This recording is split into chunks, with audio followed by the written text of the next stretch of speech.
Hi everyone, Mrs. Basega here, and today we're going to talk about more things we can do with a velocity versus time graph. But first, I want to bring us back to position versus time graphs.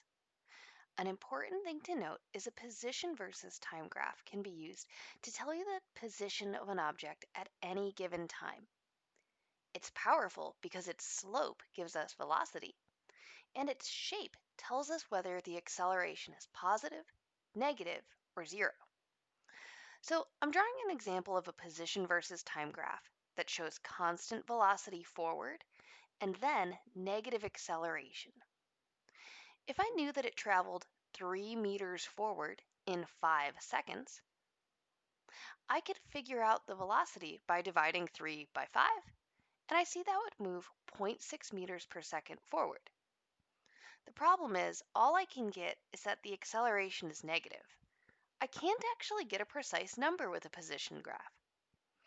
So, sorry about the skew here, but velocity graphs are powerful because not only can they give us the velocity at any given time, not only can their slope give you the acceleration like we talked about in the earlier class, but they can actually also tell you the exact change in position.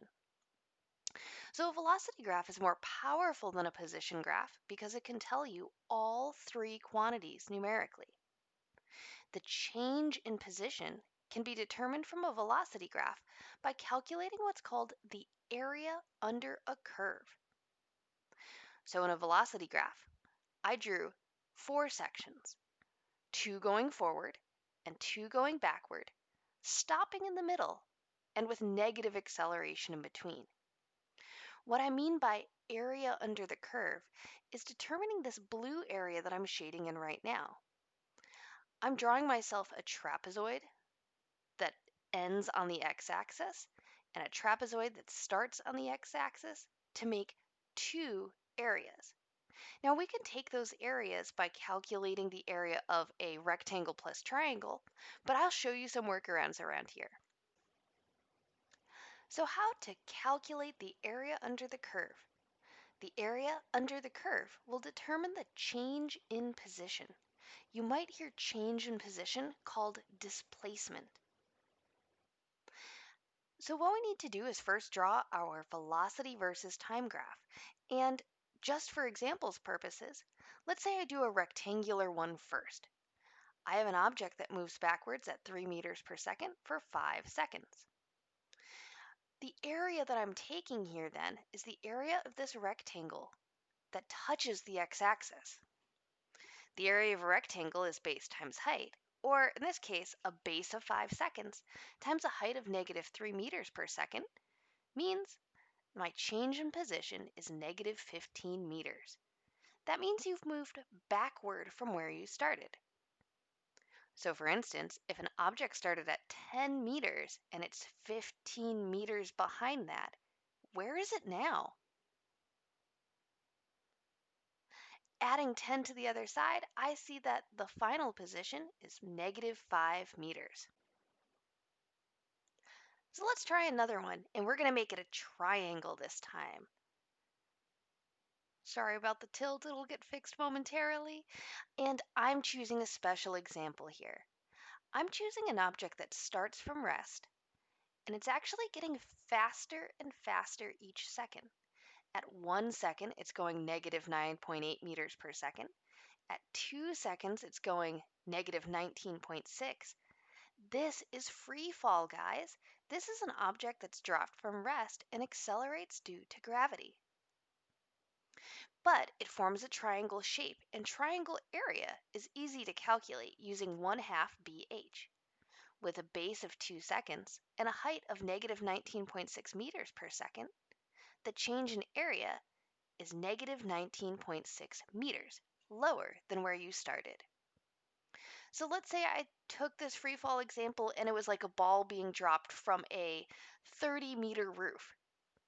The ball falls 19.6 meters lower than it started. So that means it's 10.4 meters above the ground.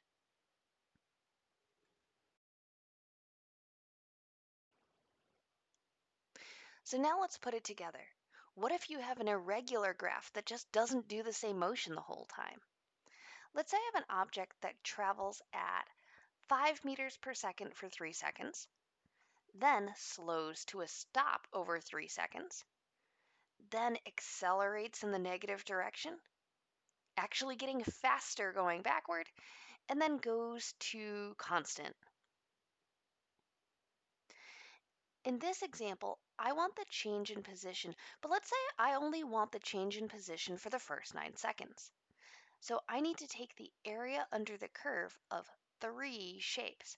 A rectangle, so I would do base times height, or in this case, I noticed I made an error, 5 meters per second times 3 seconds, or 15 meters forward in the first rectangle. 1/2 BH, so that's 1/2, 5 times a look at the base. Base is 3 seconds, not 6 seconds. It's a smaller triangle. And that gives us 7.5 meters forward. Now, any area below the axis means you're going backward. So I'm coloring that in blue for backward. Any area above the x-axis is positive. So this means my object travels 15 meters forward plus 7.5 meters forward, then 7.5 meters backward. Oh, we can figure that out.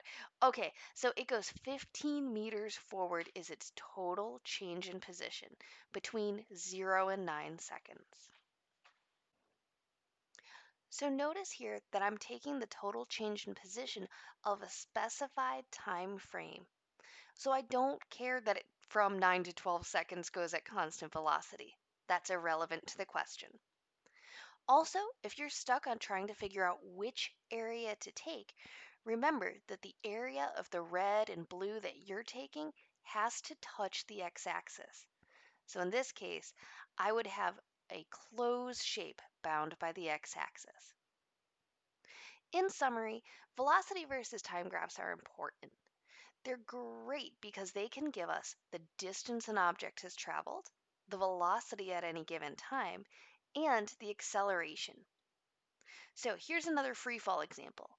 Let's say I throw a ball up in the air and it travels upwards, stops at the top, and notice that even where it is stopped, it is still accelerating because that line still has a slope. Red would indicate how far it's traveled upward in that 3-second interval of time that I'm defining here. I would do this by taking the area under the curve for the times that I'm concerned with. So let's give this a try on our own. What I'm going to have us do is return back to homework 2.1 and determine the area under the curve for those irregular graphs you got from the graph matching activity. Best of luck!